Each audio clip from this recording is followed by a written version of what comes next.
Welcome to another conversation with Carl. Remember to like, follow, and subscribe for the latest content. In continuing our very exciting season 2, we are happy to welcome pharmacologist and professor Mark Post. He is also the chief scientific officer and co-founder of Mosa Meat in the Netherlands. Mark was the first person to produce a lab-grown cultured beef burger. Welcome, Mark Post, to the conversation. Hi there. Thanks for having me. This is so exciting to talk to you because I think this is such a relevant topic right now. So what is cultured or lab grown meat? Let's start there. Yeah, cultivated meat is meat as we know it, just made in a different way. We take cells in a biopsy from a cow, from its muscle, and then we grow the cells to large numbers, and then we let them make muscle tissue or fat tissue. And then those small pieces of tissue are combined into a patty, a hamburger, or any other ground beef. Principally, you could also make a full thickness steak, but that requires some additional technology. This is all boneless. People like a wing or, have you done with chickens? We have done this primarily with cows for a reason that there's most benefit to be gained with beef, especially from an environmental and a resource perspective. How long does the process take to grow the beef? It's a couple of weeks. The cells every cell doubles once a day, but it's an exponential process. So after 10 days or so, you have a tremendous amount of cells. And then they need to form muscle. For muscle, it takes about 12 days, 14 days. For fat, it can take up to 4 weeks. So when you're looking at it, how much, because when you put down one cell, you can't see it. So how long does it take for you to see the cells? Roughly something between 7 and 10 days. So if you do that calculation, 2 to the power of 10, after 10 days, you have at least about 100,000 cells. And that you can start to see. And then once you see them, are you adding stuff to it or are you just letting it grow by itself? No, we let them grow. They grow either as single cells or they form small balls, very small balls that you still cannot see with the naked eye. And then once you have enough, you kind of concentrate them. So they're in a fluid. So you concentrate them into a solid piece of muscle tissue that you still can disentangle because they are made out of small components. So have you eaten this? We are fortunate that in the Netherlands we are allowed to taste it ourselves, which is not everywhere the case. Actually, in very few countries it's the case. So yeah, you basically treat it as a regular hamburger. You either mix it, which is usually done, I must say, mix it with a plant-based material also to make it easier and cheaper to create enough product to taste. And then you prepare it as a regular hamburger and you have a tasting panel. And sometimes I'm part of that tasting panel and sometimes I'm not. Are you getting the same amount of protein, the same amount of cholesterol, fat? Position is exactly the same. We have tested that many times. Meat, muscle composition or the protein composition in the muscle is about half of what you have in regular meat. So there are still ways to go to improve it further, but we are about at a half, which is good enough. But it could be made better. What is the cost to produce this? Right.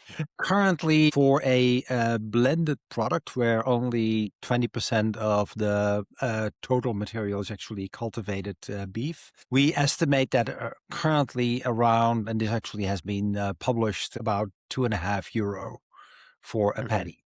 Remember when I first presented that patty in 2013 was €250,000. So we have come down in cost quite appreciably. Are you planning on marketing this worldwide or where are you guys in that process right now? Yeah, preferably worldwide. And as you know, there are worldwide a number of companies that are doing similar things, mostly for chicken actually, or for quail. And that's worldwide in Australia, in the US, in Israel, in Singapore. And right now we are targeting mostly the UK, Switzerland, Singapore, and Europe. So what other types of products are you guys looking to make? To me, a burger is something that would be great, but are you looking into chicken or is it just right now just beef is where you guys are? Yeah, we are focusing really on beef. I mean, it's a good idea to focus. This is not an easy technology to scale and to make it cost effective. So you better focus on a particular species. And beef has a couple of advantages. It's more expensive. The conventional is more expensive. It's not as easy to mimic with plant-based proteins. Chicken is easier in that respect. And as I mentioned in the beginning, the environmental impact of beef is much higher than of chicken or pork. So the reason why I started this was for environmental reasons. And then beef is just a much better choice. Uh, is it safe? Yes, it's safe. We, of course, we tasted ourselves, but it also goes in all those countries. And that's actually the reason why we limit the number of countries a little bit is in all those countries, it has to go through official regulatory approval by governments and they check it for safety. That's their primary target and their primary concern. And only when they deem it safe, it is allowed onto the market. So that means that consumers can trust that this is a safe product once it's on the market. I see this as a game changer. What happens to the cattle industry? Yeah, this is a question that I very often get. Hopefully, and this is somewhat controversial, I realize that, but hopefully that cattle industry will um, downsize. And we all kind of need to hope for that because environmentally, this is not a sustainable industry. It means that, yeah, the industry will change. This, however, will not happen overnight. This will take decades. So companies and farmers and fertilizer producers and slaughterhouses can actually anticipate and they can gradually move into, for instance, the business of cultivating meat, change their business. This will be a gradual transformation, not a very radical or disruptive one. It's not like Uber when Uber showed up and then it made a big change in the world with cabs. This is a slower Right. process. Yeah, but this is a much slower process than a potential Uber transition. This requires building factories, designing factories, building them. It's capital intensive. It needs to happen all over the world. This is going to take a couple of decades. Will you be able to get the same kind of problems, salmonella, that you have with like chicken, or that'll be totally removed? These That will be will much be safer. that will be totally removed. This culture process is not compatible with any contamination or bacteria whatsoever. It will ruin the process. So it's impossible that products out of this process come up that are contaminated. That's actually really impossible. And I know I'm going to ask a strange question now because this is where my mind went. One of the movies that I grew up was Silence of the Lambs. What happens? Yeah, you see, you're laughing. You're getting my question already. What happens if there's somebody that wants to do this, and you grow human meat? They will be put in jail, I guess. It's illegal to do that. No, technologically, of course, this is a possibility, but you have to, through legislation, have to make sure that that doesn't happen. You know, technically, it's also now possible to eat meat, eat human meat. It's just not legal, right? Yeah, And that freaks me out. right. Yes. Yeah, and I think many people, it will freak out many people. But yeah, you have to cover this with legislation, as we are doing currently with conventional meat. How is the government reacting in the Netherlands to you guys? Quite This positive, project. actually. The government is financially supporting. We have the whole industry has not us specifically, but the whole industry in the Netherlands has gotten a substantial grant from the Dutch government. We have started two open access production facilities that are open to anybody who wants to rent them. So they are quite positive. Actually, the Dutch investment vehicle is loosely, well, not that loosely related to the government, is investing in our company and also in other companies. So they're quite heavily involved and they are obviously also balancing this with what happens with farming. Livestock farming in the Netherlands is a big deal, a little bit more dairy than beef, but they do see in a densely populated country that is polluted through agriculture, they see also a lot of opportunities. So What do vegetarians think of this? Very mixed. To my surprise, if it seems like almost 20% of the vegetarians and even vegans still actually would like to eat meat, but they just refrain for all sorts of reasons, animal welfare, environment. I don't know how large percentage, but some percentage will never eat meat again in whatever shape or form. So they will also not eat this. But to my surprise, a sizable proportion, although still a minority, will start to eat meat again if this becomes available. I imagine that's what they would want to do. If you want to eat, it's not killing an animal and you're taking care of them. Yeah, yeah. So, yeah, but again, it's no surprise. It's a mixed population, and some of them indeed will start to eat meat again because they really like it. You mentioned that some of the slaughterhouses would have to change. What do they have to do? Like, have you spoken to a lot of these places and heard their complaints or their fears? The slaughterhouses are not that vocal. Yeah. They usually are kind of in the limelight and they want to stay there. We have worked with a couple of slaughterhouses, and some are quite collaborative and others are more sort of trying to push us away. It's understandable that this is perceived as a threat, and in the long run, it is. But again, here, this is going to be a long, slow transition, so most people can adjust. We always change. The world, that's the philosophy of the world, right? We're always Right. changing, we're always moving forward, and this is a different way, and this is a new way forward.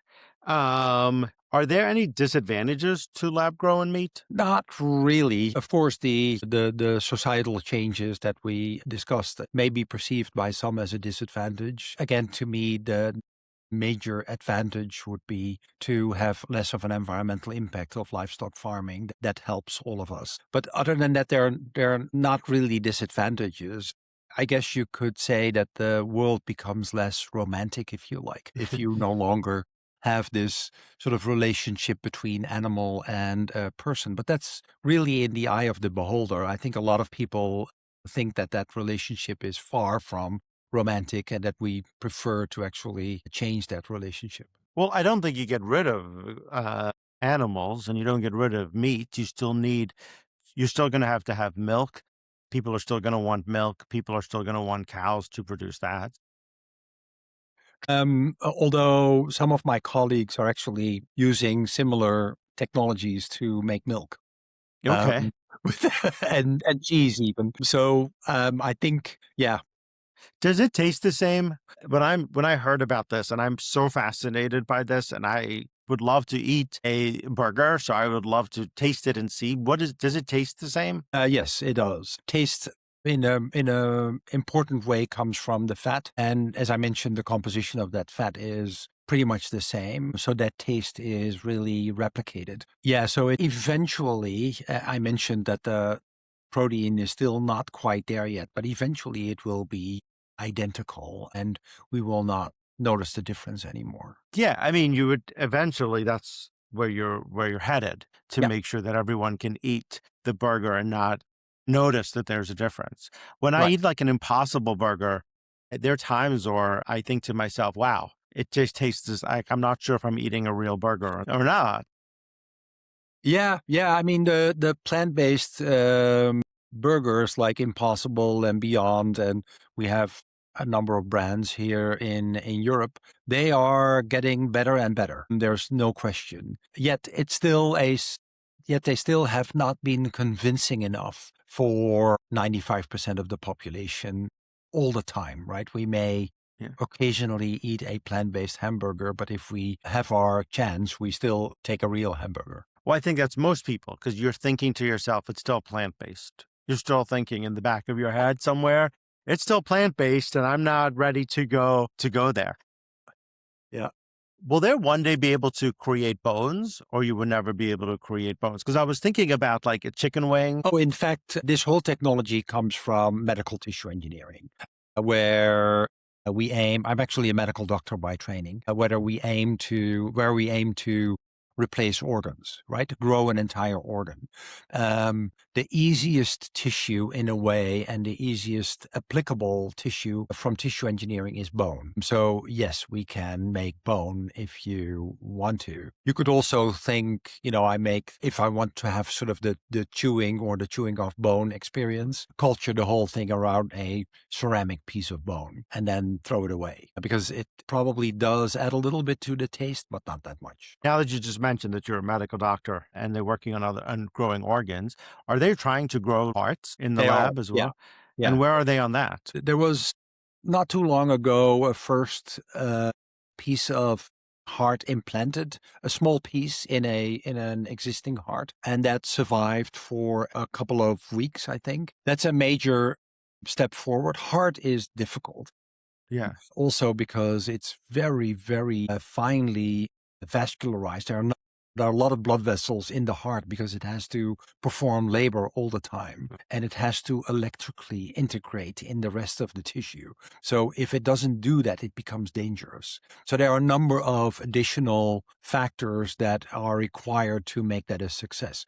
In a way, we as tissue engineers of food have an easier task because it Yeah. only needs to taste and look good and be relatively cheap. Yeah. I'm just fascinated by that. Do you consider it meat or do you consider not meat? The burger that you've grown. I would consider it meat because Okay. under the microscope, and if you analyze it composition-wise, it's the same. So why call it something else? Okay. So it's not I know there are something. a lot of I know there are a lot of lobbies, and sometimes successful, in people who want to disallow calling it meat and call it something else. It's a nice sort of battle if you want to fight that. But in the end, you don't want to mislead people. And if they're eating meat, you should call it meat. Because my whole thing is if you're a vegetarian, this is something you can eat. But now you're making a point that if you're not changing the name and it's still meat, it's still meat. Yes. And so currently, the lobbyists say, okay, this is misleading if you call it meat because it's not cut from a cow. But yeah, if the tissue is eventually exactly the same, yeah, why would you call it something else? That doesn't make too much sense to me.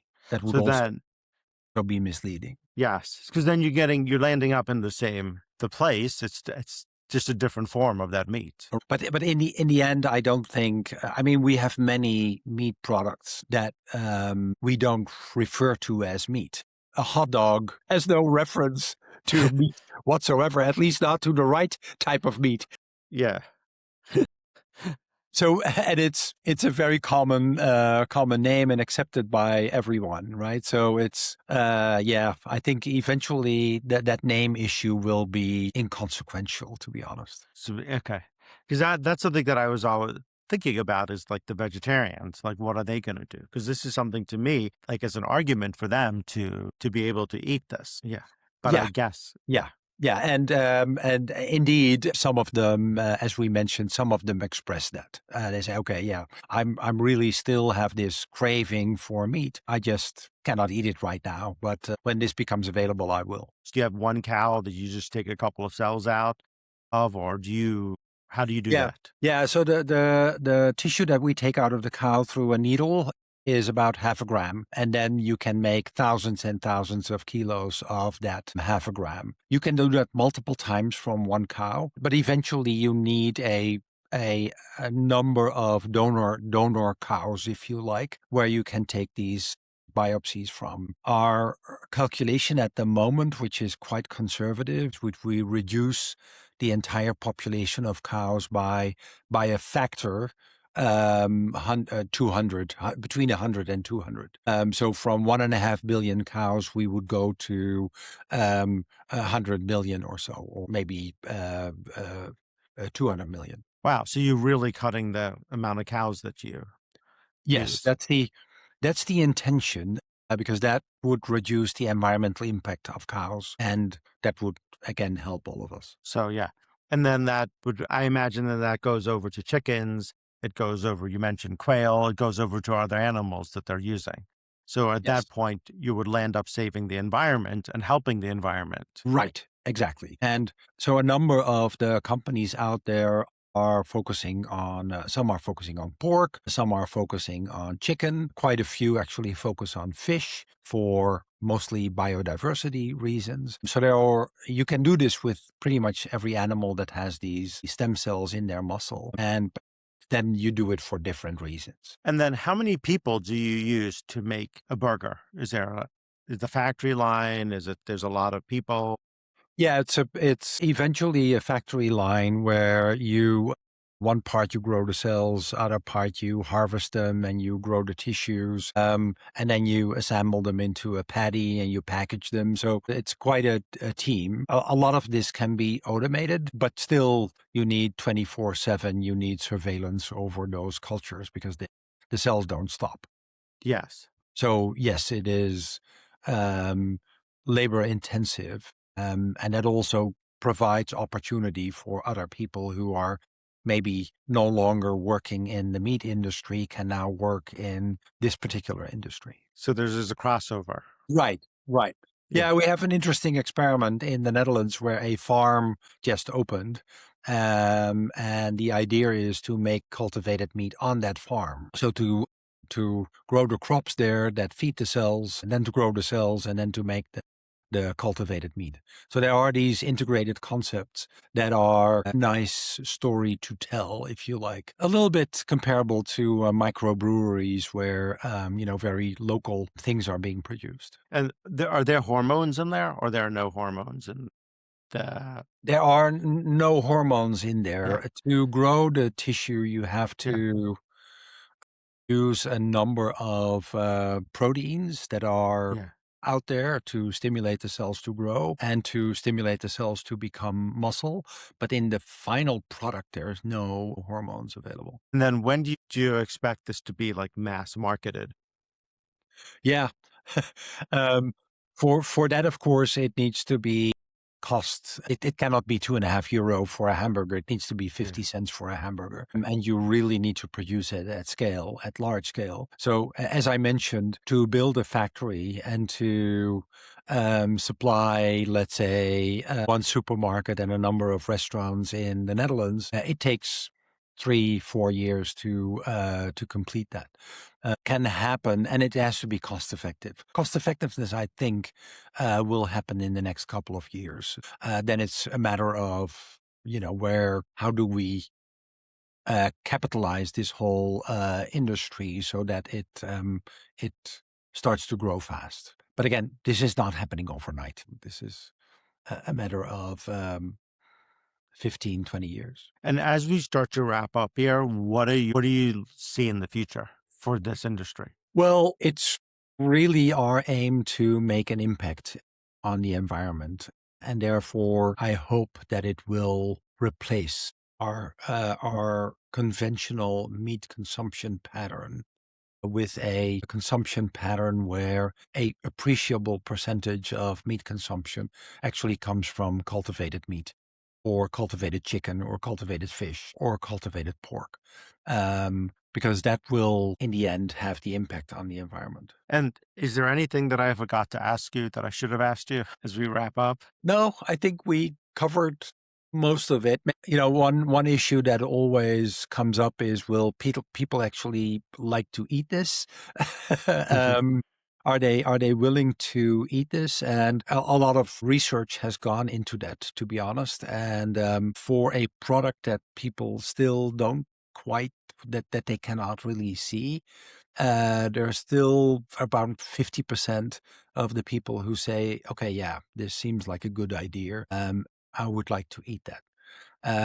That is all the level. That's the level of knowledge we have right now of the consumer acceptance. It's neither good nor bad, and I think it's at least a good start to build upon that. And once people understand that this is the same and they can trust it, I'm sure that consumer acceptance will grow even further from there. Well, we change. That's what we do as humans. Yes.